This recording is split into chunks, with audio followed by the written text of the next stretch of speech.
very much for being here. We're waiting for another guest, but we're going to get ready to start here. There he is. There he is. Steve's coming on.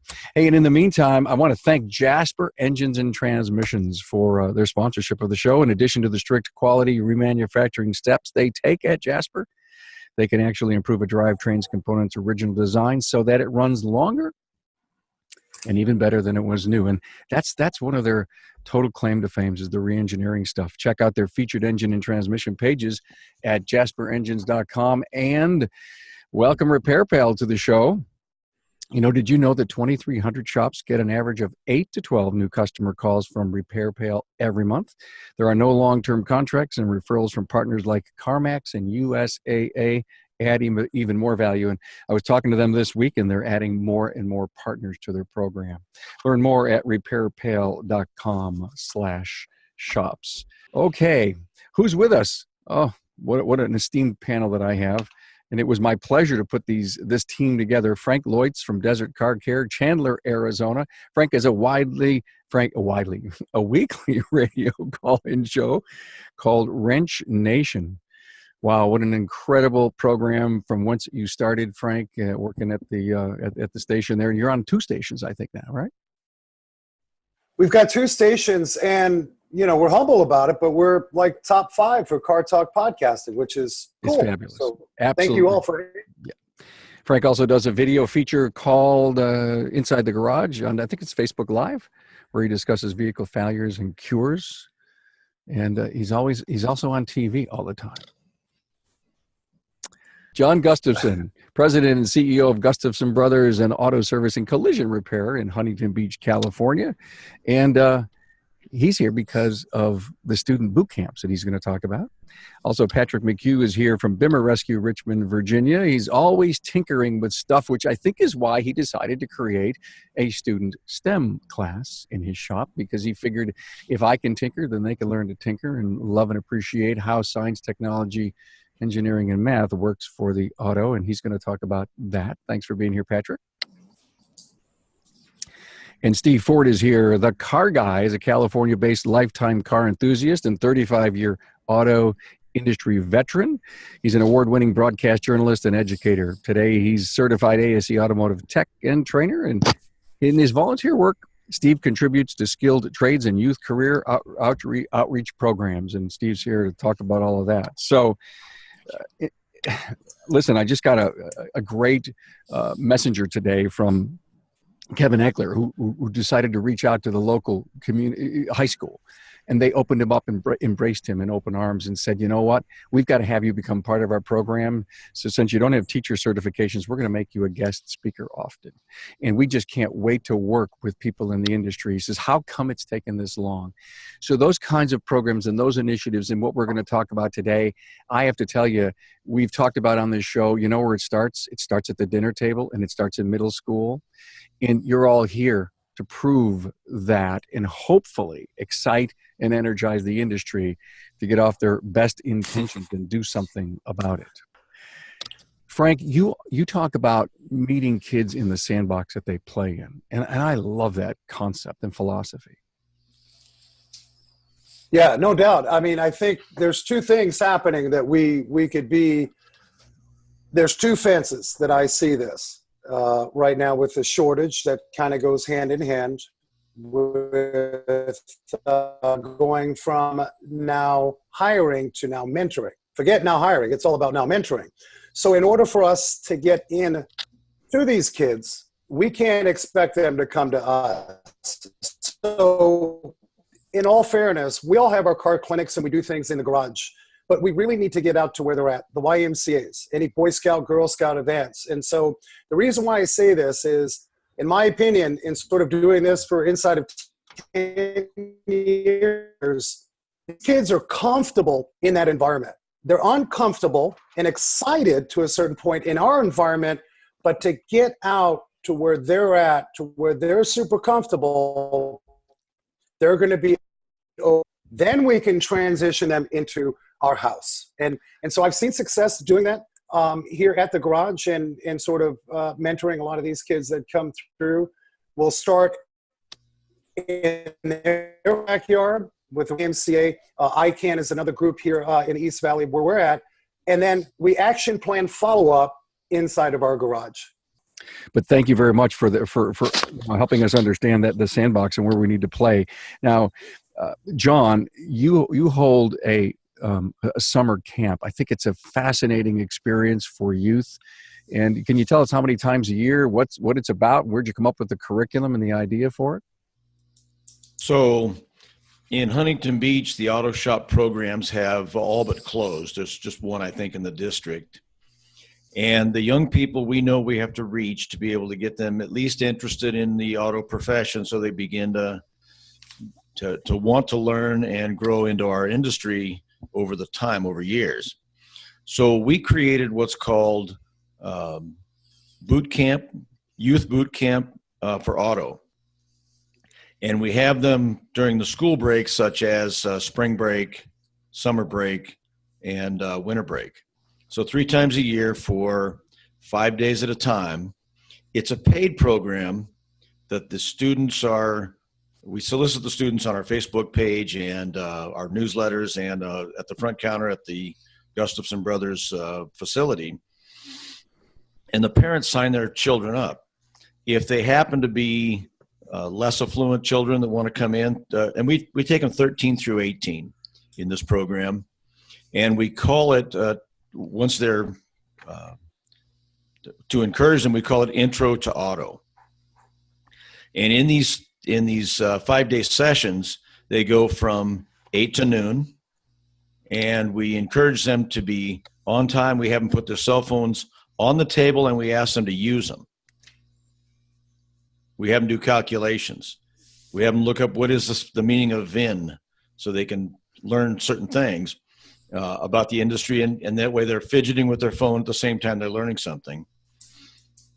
We call it Intro to Auto because we share with them what a concept car looks like, how it gets designed in charcoal and then clay, and then once engineering takes over, and then manufacturing, distribution, sales, financing, insurance, and service and repair, collision repair, and ultimately recycling. Customization fits in there too. But so we take them with a structured program from, in these 5 days, these 20 hours, from the concept to dismantling and recycling. And every day there's a worksheet and there's a purpose. They also get hands-on every day because the young people don't sit well. So we take a single cylinder Briggs apart and put it back together, take the head off of a V6 engine and a stand, a number of things along the way to encourage them to show us with their hands and their minds that they're interested in the profession. And then John, we keep touching. let me stop you for a minute. Fabulous. In fact, if anyone's listening to this, they're going to say, we got to do this. But more importantly, how did you get this idea? Where was the impetus to start this? Well, in our market, because the schools don't teach auto, we built a 5,000 square foot warehouse, used half of it for collision parts and the other half for training center. Got it. And we intended from the beginning back in 2010 to have a school that was a satellite of the high school system. But if you know anything about regulatory bodies in California, it's almost impossible to get the school to step up and make a program work that's not within their career interest. Okay, take us to after the 5 days are done, what kind of feedback are you getting from the students? We actually get feedback daily. They have a worksheet at the end of the day that is intended for them to fill out, and we collect them at the end of the day. They grade the program based on content and delivery, and whether it was relevant to what career paths did they see within the content, and would they recommend it to a friend. Have you seen any of them go on to stay inside the industry, to go to post-secondary? Yes. Well, let me back up. The few that are 18 have an opportunity to go to post-secondary, and 2 have. The 13 year olds are still in entry level high school, late junior high. And so they're not yet eligible to get into post-secondary. Okay. Frank, in what you do inside the shop, by the way, the social media picture that we have is Frank and just, I got it had to be 20 kids with you, Frank, inside the shop. And I've seen some of the videos of what you do. Is what you're doing similar to what John is, or is it a kind of just a couple hour event? Absolutely. So, you know, we talk about processes, we talk about our business models, and really what's new to us is how are we going to incorporate a few more pages to mentor these kids? We got to mentor. I want to bring up something because I think what John and Patrick and what Steve's going to talk about is many of us are stretched for time, right? It seems like this economy has got us blazing away. I want to say that at John's school, it's very easy for John to say, hey, Frank, pick up a phone. Let's chime in live. And can you show the kids what you're doing that's pretty interesting at the garage? So I want to leave people with the nuggets that, you know what, we're all busy, but that's not a good excuse. Pick up the phone and help out your instructors. One of the things that we can all agree, and we all get the emails, the advisory board emails, there's 100 people and maybe 4 people show up. You know what? It's time for us to use technology. So if you could make it to an advisory and in your gut and your belly, you want to be a part of this, pick up a phone, offer to the instructor a specific time that says, hey, I can call in through the phone and let's do a Facebook Live. That's a great idea. So I just want to put it out there because a lot of us listening right now, definitely we can all respect our time, but we need from us within organically. No one else is going to do it. We need to help John. We need to help Patrick. We need to help Steve. I could use all the help in the world on all levels, but I'm just saying let's get there with technology. I love it. I truly love it because I don't think many of us have thought about if we can't leave the business and invest in that extra hour commute time, Frank, and you know how tough commute times are in these big cities, we can do it with technology. Be a guest instructor through technology because every classroom that I know of has some kind of way to project and they're all internet connected. Wow. That was wonderful. Okay. STEM, Patrick. And by the way, chime in anyone, Frank, just like Frank did. Let's just always, guys, make this conversational. Patrick, when I interviewed you back, I was just awed by the concept of having a science, technology, engineering, and math class. But I have to beat you to the punch. The thing that I loved about what Patrick did is he calls it, what'd you call it? Cheap marketing or something? I can't quite remember. Lazy marketing. It was fabulous. Lazy marketing. He basically went to his customers and says, listen, I'm going to have a STEM class here. Do you know any kids in middle school who would love to come? And he used his customers to recruit. Yep. So what Frank and John have been talking about, number one, I praise you guys. You guys are just doing fantastic things. Like just puts tingles down my spine thinking of the work that you've put into like our next generation of auto technicians. I, on the other hand, don't have the time to do like what you guys, the things you're doing on the level you're doing them. But I have to get off my butt and do it. I have to do this. I'm very passionate about youth and helping people grow.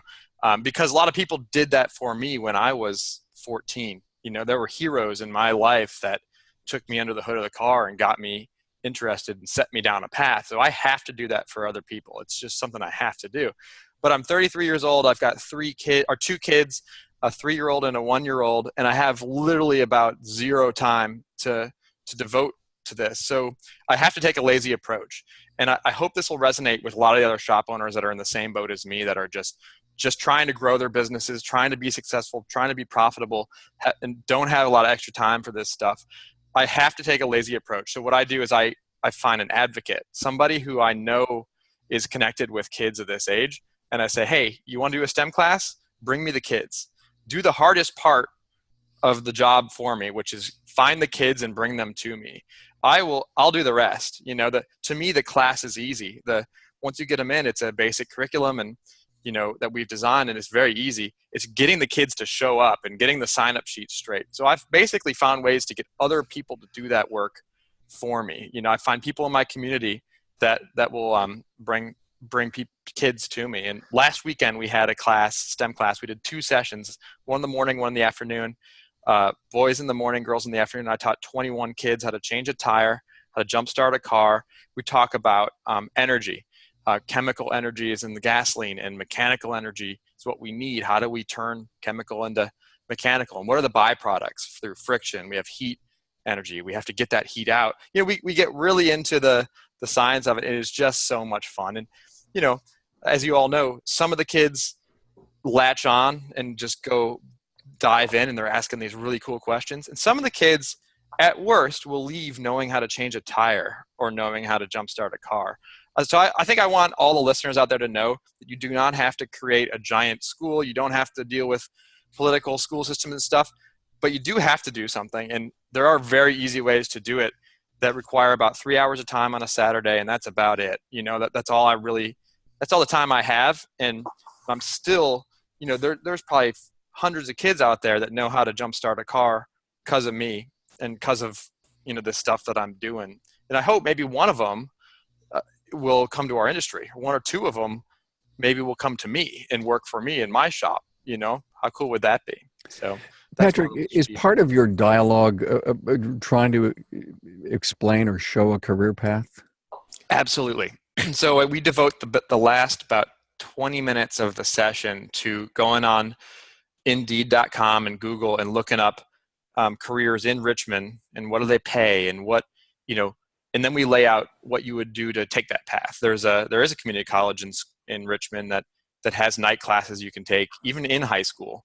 I also try to highlight that you don't have, maybe this STEM stuff isn't for you, but what if you're good with people? We need good service advisors. We need people who can sell cars. We need people who can design cars. There's more to it than just technical, being a technician stuff. So yeah, we always point them down the path, that they might want to take.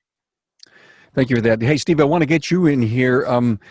When we start to think about our skilled trades, and technician is one of them, call it mechanic or whatever, we're hurting for that. And this is what this grassroots stuff is about. I know you're working hard for that. Well, thank you, first of all. And I have to tell you how fun it is to be with all of you, because what each of you might agree with and others out there is it's so neat to think, none of what we're talking about is relying on public education. And public education has done a wonderful job, or we wouldn't be in our careers. Yep. The problem is public education said, well, we're advancing. The globe is moving forward. So we're sorry that you kids and all you instructors are not relevant anymore. And that's I'm sounding like a militant, so sorry guys. But I was an auto shop student, and an auto shop teacher turned my life into I'm on a field trip for 35 years. And I go back and see my auto shop teacher. He was at my wedding. He's at my Thanksgiving. We're at his house on Christmas. He's family. And I know most of you guys know the camaraderie of the car industry. It's the most dimensional and exciting field you can go into. And the reason so many other trades, want our auto shop students and our technicians is because we do plumbing, electrical, problem solving, critical thinking. You guys know I'm not going to preach. This is the true choir. So Carm, I really appreciate what everybody's saying. And it's interesting that it echoes to me.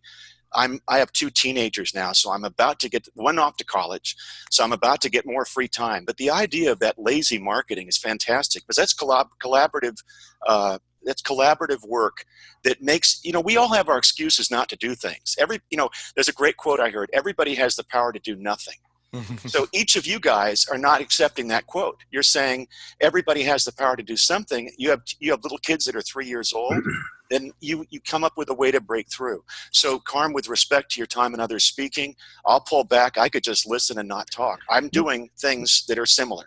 Steve, you talked to me about contagious collaboration, because does that kind of define what Patrick's doing? Exactly. The thing I've found, and you and I have talked obviously over the past year since I first met you about this incredible topic that 15 and 20 years ago would have been a much better time for us to be doing this. Nothing wrong with us doing it today. Thank God we're here. But, a lot of people in the auto industry were innocently standing by thinking that public education was envisioning the same future we envisioned, which is the on-ramp to STEM is hands-on. STEM is the ultimate STEM class for 50 years was auto shop. Yep. And that fair? So, yeah, to your point, and to tie that down, Patrick, yeah, and Frank and John, you know, you guys are awesome because you're telling everybody who's watching and everybody who will watch this town hall that you don't need a prescription handed to you. You're entrepreneurs. Be entrepreneurs in education. You know, that's what we need because auto shop's not coming back as it was in the 20th century. It's not even needed. You know, tune-ups, setting the timing, rebuilding a carburetor, that was what we did in the 20th century. Today we're computer technicians and the public doesn't know it. Do you mind if I jump in, Carm? Please. So an interesting thing too, I know there's listeners out there, once again, they're in the same boat as me. They're busy, still wondering, well, I don't know if I really need to do this. These STEM classes have opened up doors for me that I didn't think would ever open up. I make sure that when 15 kids come to my class, that their parents come as well. So standing around the back of the kids are all the parents of all the students. And they're listening just as much as the kids. I guarantee there are parents out there that don't know how to jumpstart a car or, you know, jack up a car and change a tire. Doors open up when you're talking to these parents. One of the parents that was in my class turned out to be in the Virginia House of Delegates. She's in politics. And after the class, she reached out to me and said, this is like the coolest STEM class we've ever had. All the STEM classes that my kid has been to, a lot of them haven't been hands-on. They've been just tours of factories and walking around. And just, you let my kids touch electrical wires together and make sparks and realize there's energy inside the wires and stuff like that.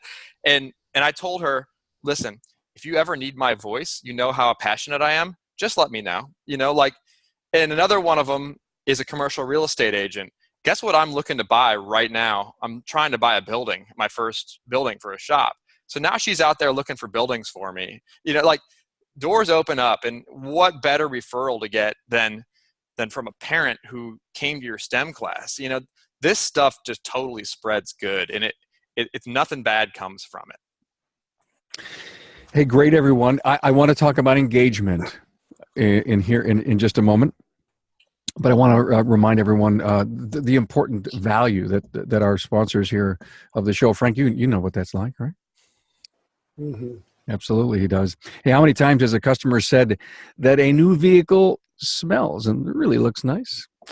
But the reality is that they come with seemingly endless monthly payments, higher license fees for sure, and higher insurance premiums. Isn't that a slap upside the head? The Better Solution remanufactured components from Jasper will give your customers trusted old friend a new lease on life. Thank you, Jasper, for your support. And you know, Repair Pal shops get customers from the 5 million. In fact, they told me yesterday 8 million.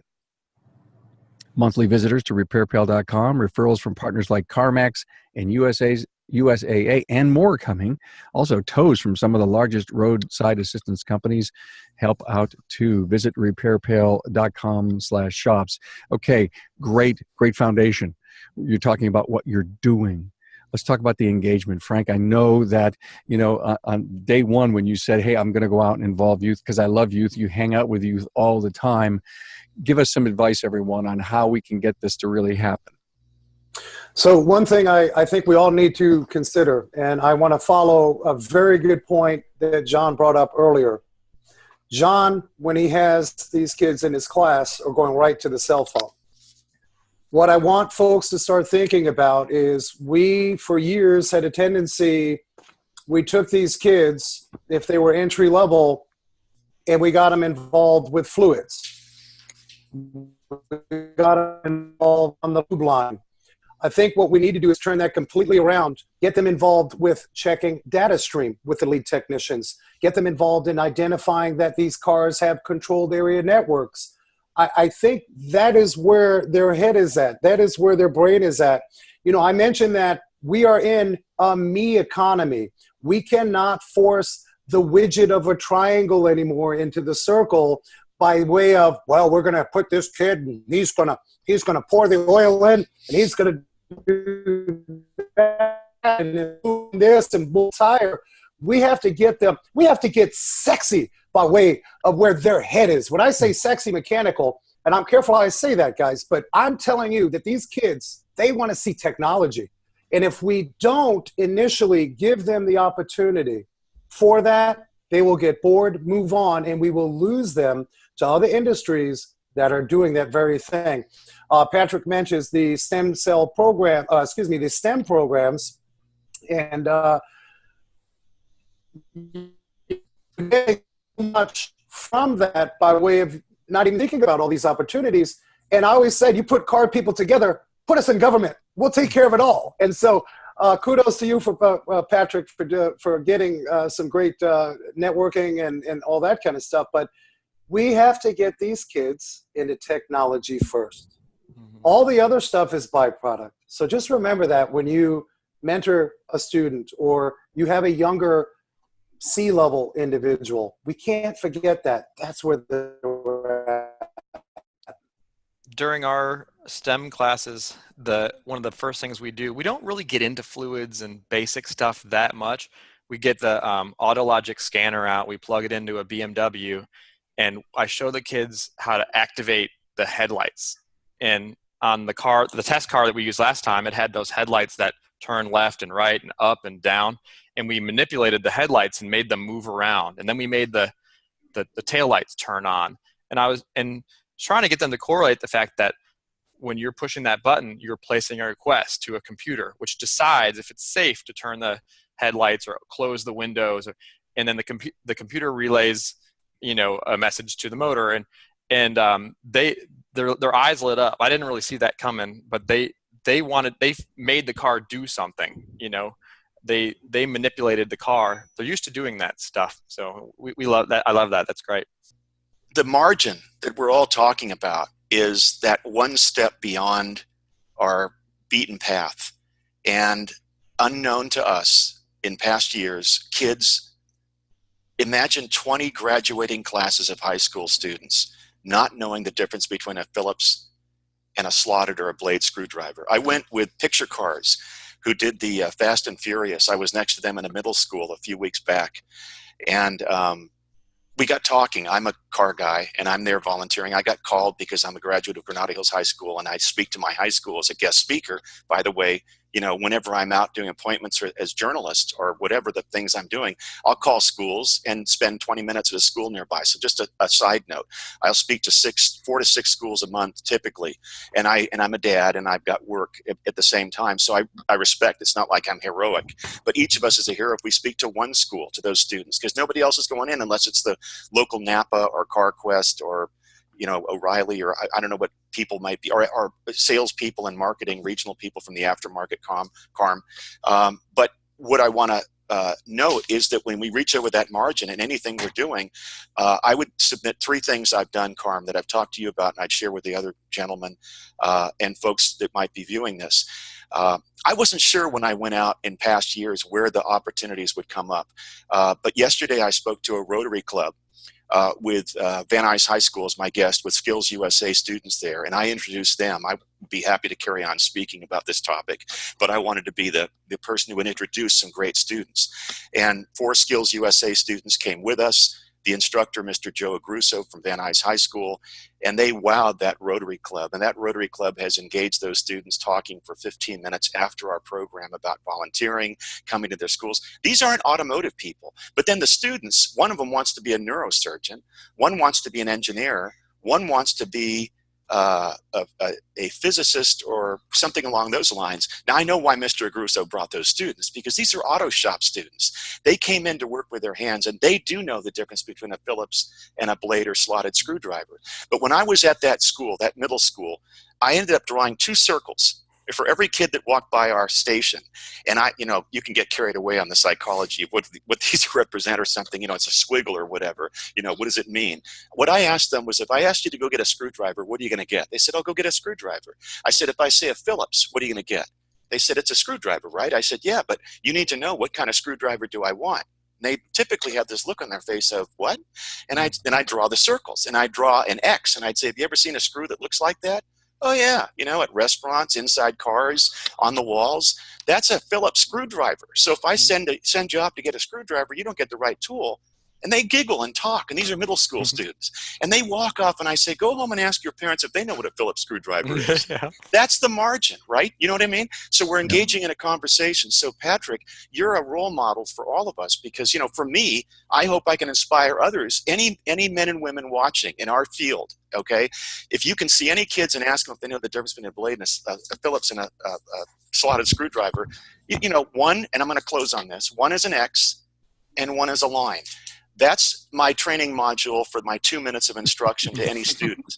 Okay. So that's how easy it is to make a difference. And I did that to about 100 students. And I looked over at the gentleman who was from Picture Cars, and we laughed. And I said, class is complete for me. I was here about careers, but we're starting really basic here to say you can now be more manually competent. Have a nice day, and don't forget the car culture. See ya. Yeah, go take something apart. Yeah, right. Don't let your parents catch you with that toaster until it's all spread out on the table. Exactly. Phillips, or you're going to need a slotted. You know. So these ideas.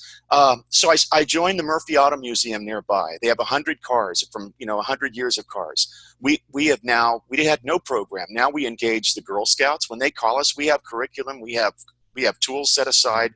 We have cutaways of alternators and radiators and things like this. And we do the teens clinic. We do the tire changing jump start. We walk around ancient cars, and I point to a leaf spring, and I say, doesn't that look like what you'd see on a wagon, from the Old West? Yeah. What do you call that? That's a suspension, right? That's a leaf spring. Let's go over and look at a coil spring. Now we're putting the vocabulary in there. I'm not going to try to take them deep into the car, but we're the margin between saying, we see them at car shows. Oh, look at them with their sons and daughters.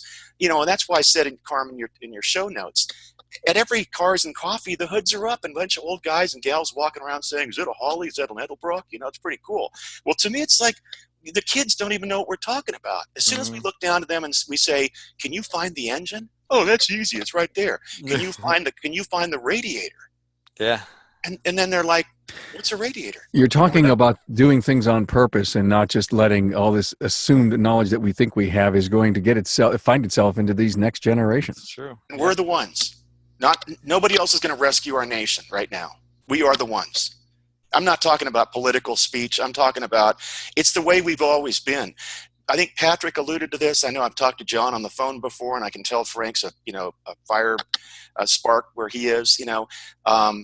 We are inspired by people like us. That's why Patrick said, I can't not do this. He can't live by, I have the power to do nothing.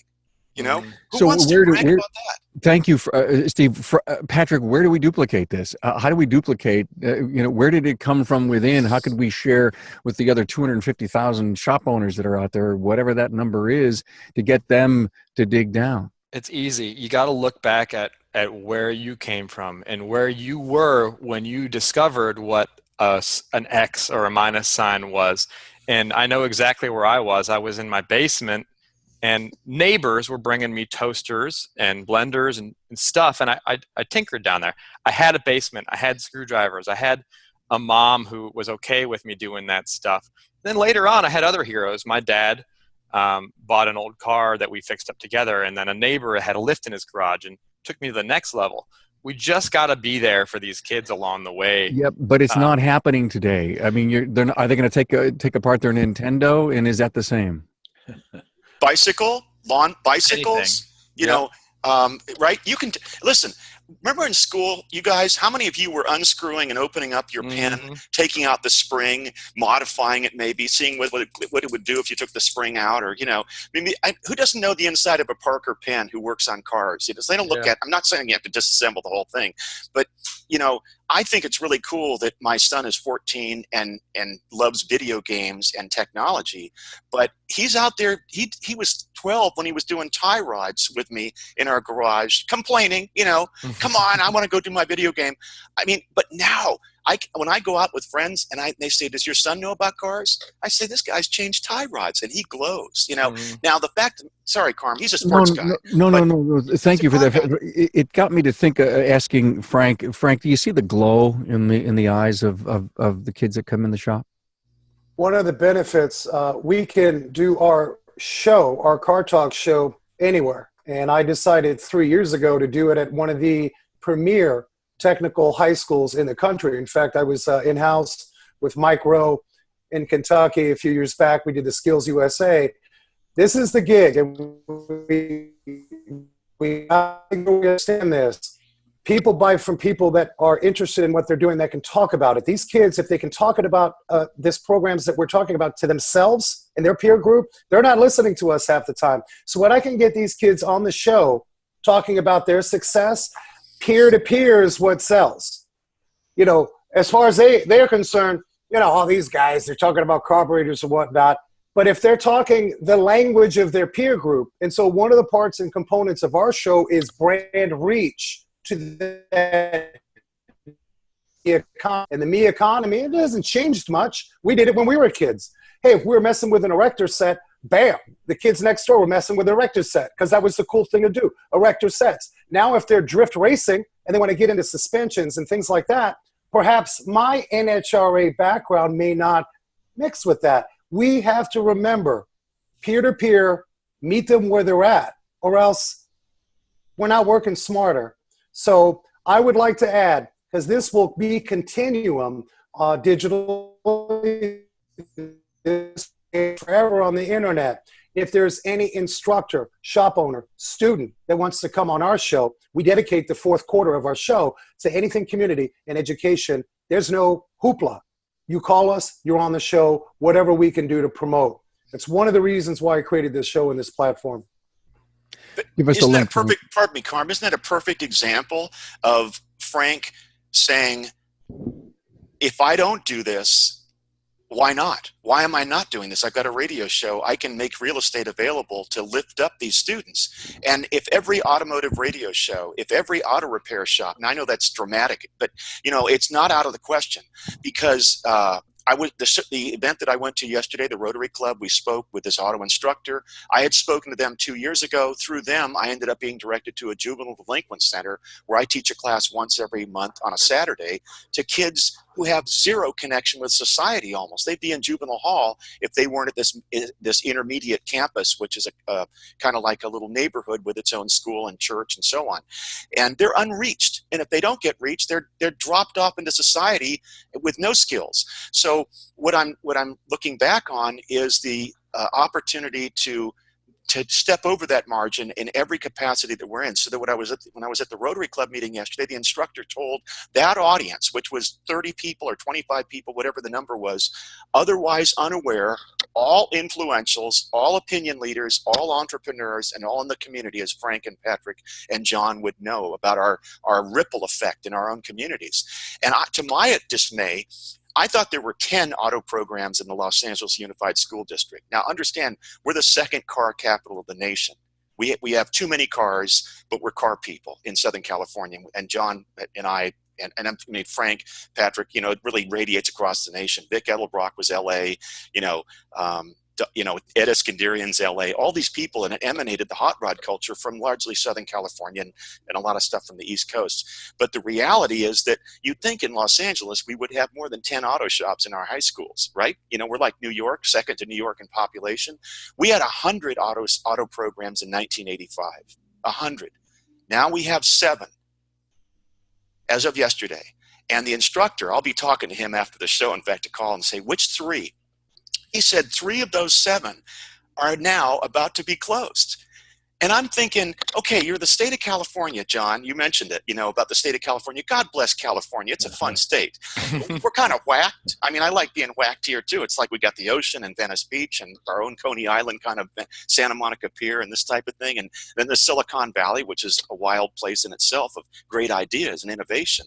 We should be ahead of everybody in innovation and education.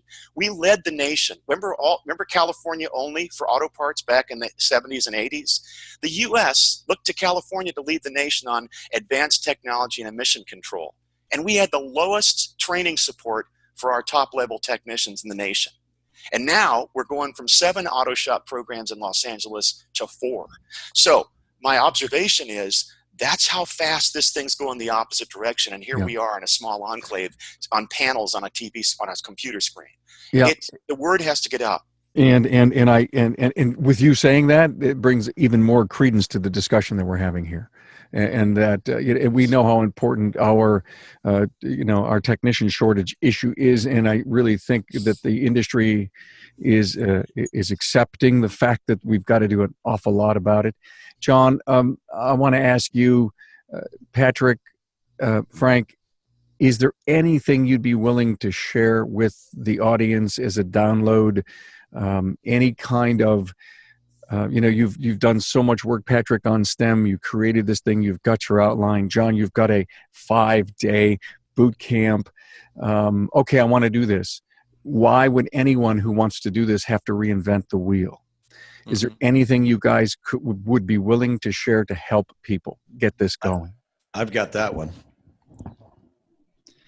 The Auto Talent Co-op that we created is truly a co-op to take the best of what everybody does and get it out there for the rest of the profession to take charge of. So the Auto Talent Co-op is what we created as a nonprofit to grow interest in the profession and refill the pool of technical people who don't exist currently. Okay. And by the way, when John and I did an episode probably 2 months ago now, John, we talked all about ATC, the Auto Talent Co-op. Is what you're saying that this, if you will, class outline appears in there? The Auto Talent Co-op is 5 core groups that have 5 people per action group. We call them action pods that meet once a week. And the 5 pods, the first 3 are the critical ones. They are career path pod, then there's recruiting, and then there's training. And there's 5 members on each one of these pods. The last 2 are sustainable and must have, and that's where the vendors get involved, and there are people on the street. But if someone wanted to create a 5-day boot camp, would you help them get started? Absolutely. Okay. That's all I care about. Look in the show notes when this podcast is republished by next Wednesday, and look for the email to John. John, can we put your email on there? Absolutely. Thank you. Patrick, what about you? Yeah, I'd love to help. The saddest thing to me about this whole topic is that I'm pushing so hard, and I think I might be one of the only shops in town, in my city, that's doing this. And if anybody wants a very simple, very basic, very loose curriculum on doing an adult or a kid's STEM class, about a 2 or 3 hour session, I'll put it in the show notes. I'll give it to you to put in the show notes as well. I'll share it. Thank you. If you want to contact me personally, I'd be happy to walk you through some more of the nuts and bolts of how this works. There are certain pitfalls. You've got to be very safety conscious during this stuff. There are some risks here. There are pitfalls you can fall in that I'll help you through. Yeah. If anybody wants a personal session with me, I'll walk you through how to make this happen. If you don't have a lot of time and you just want to help some kids learn some stuff, let me know. I'm happy to spread it around. So. He said a mouthful there. There are some pitfalls. So when someone decides to pull off any kind of major program like this, there's that learning curve that we all go through in everything we do. And the beauty of getting your wisdom after having done so many of these will help us not fall into a pit, as you say, Patrick. Hey, everyone.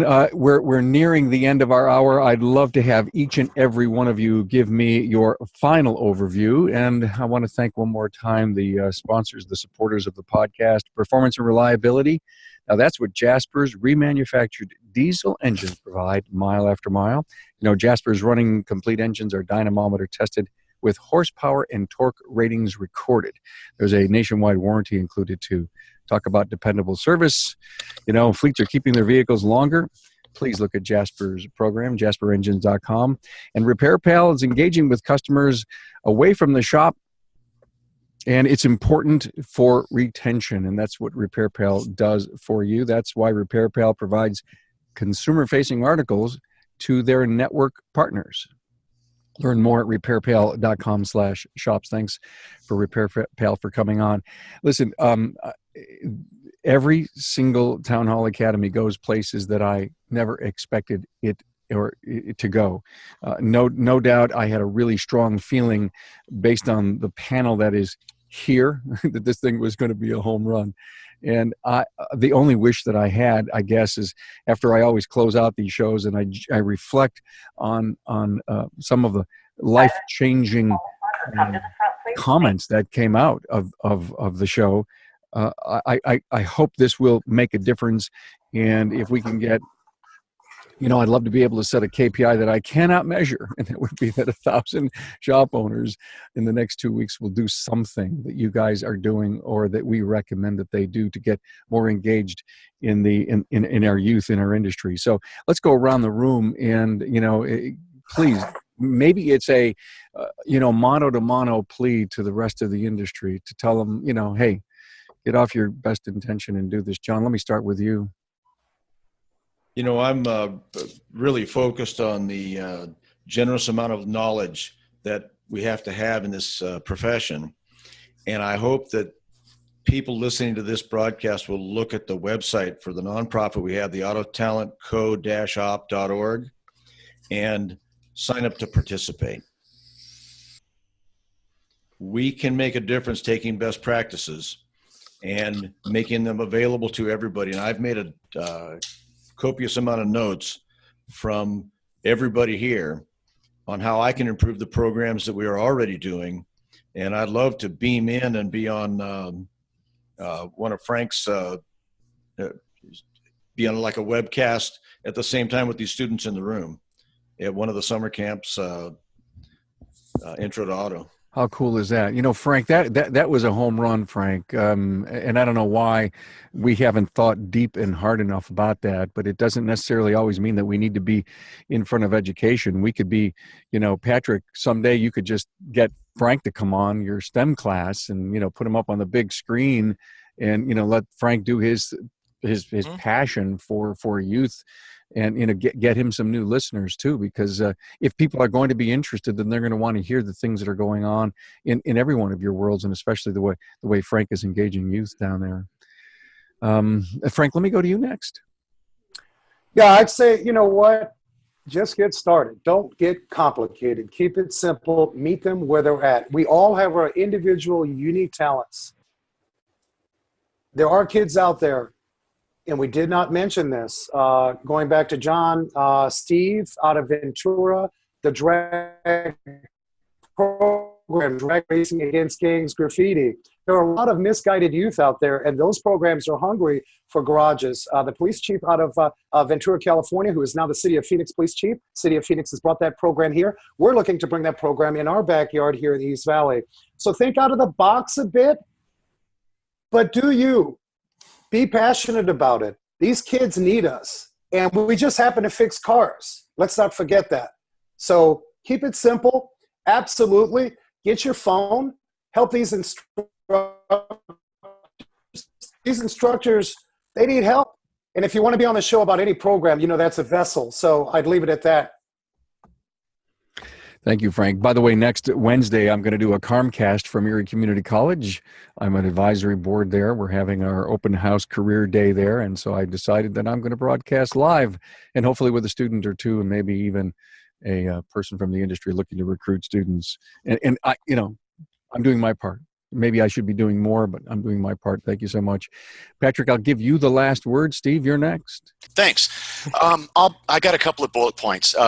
Again, as I said in the show notes, the nation's very concerned with this hands-on issue. The reality is I can't imagine any conversation we could enter into in any restaurant, any business, without people nodding their heads. So Frank's approach, all of the approaches are terrific, but Frank, I love what you're saying, because what I would tell you folks is, collectively here, but also anybody watching, I'm not affiliated with anything. And I don't have any place to point people to except Tech Force or Auto Talent Co-op or Frank's radio show or Patrick in his own backyard, because that's what he's doing. I mean, the collective thing that I'm seeing here is kids yearn to be a part of a tribe.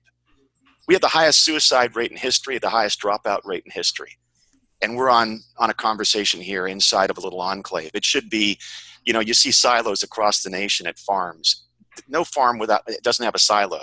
If the silo is there to supply that community or that farm, we're the silos. And if we're working independently, I'm thrilled. You can go to TechForce or Auto Talent Co-op or what's the apprenticeship our friend Mike Davidson? What's the name of this apprenticeship? You guys know.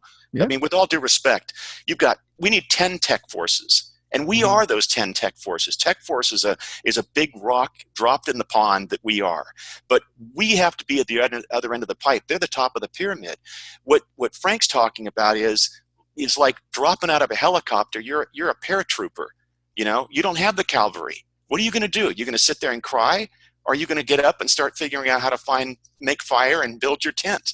So what my point is homeschools, churches, PTAs need speakers. Rotary clubs need speakers. This is something I've never said before. I want you guys all to listen and know this is to me. I know I'm a hot rodder, okay? And I know I'm not an agent of the status quo, okay? So I want, and I have walked into auto program advisory councils or administrators' offices. As an individual, I've also walked in on duty on behalf of the industry when I've been working in this capacity of youth outreach. And I've asked people who are out in our audience to think, what's going to happen if you don't have a lot of time and you got little kids and you got a busy business? Pick up the phone, call your local high school, ask for the principal or the vice principal or anybody who will take your call as they're scared to think, an auto instructor is calling me. Oh my gosh, what am I going to tell him or her? You know what I mean? And you say, can you tell me what your budget is for your auto program? And even if they don't have one, I'd love you to call on that level. Well, we don't have one. Really? Why not?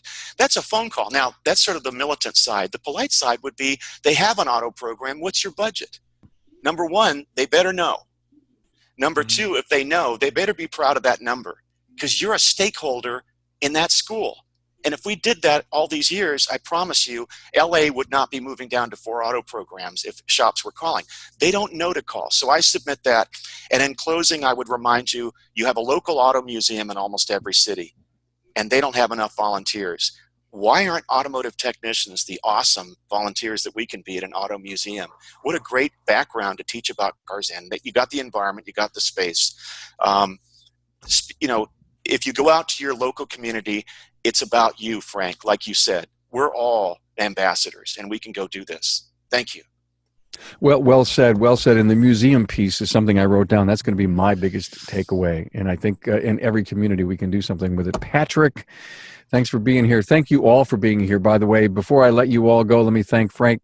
Patrick, just hang in there because I know you're going to hit a home run here. Thanks to Frank Lloyds from Desert Car Care and Wrench Nason, John Gustafson from Gustafson Brothers and ATC, Patrick McHugh from Bimmer Rescue, Richmond, Virginia, and Steve Ford, the car guy at all.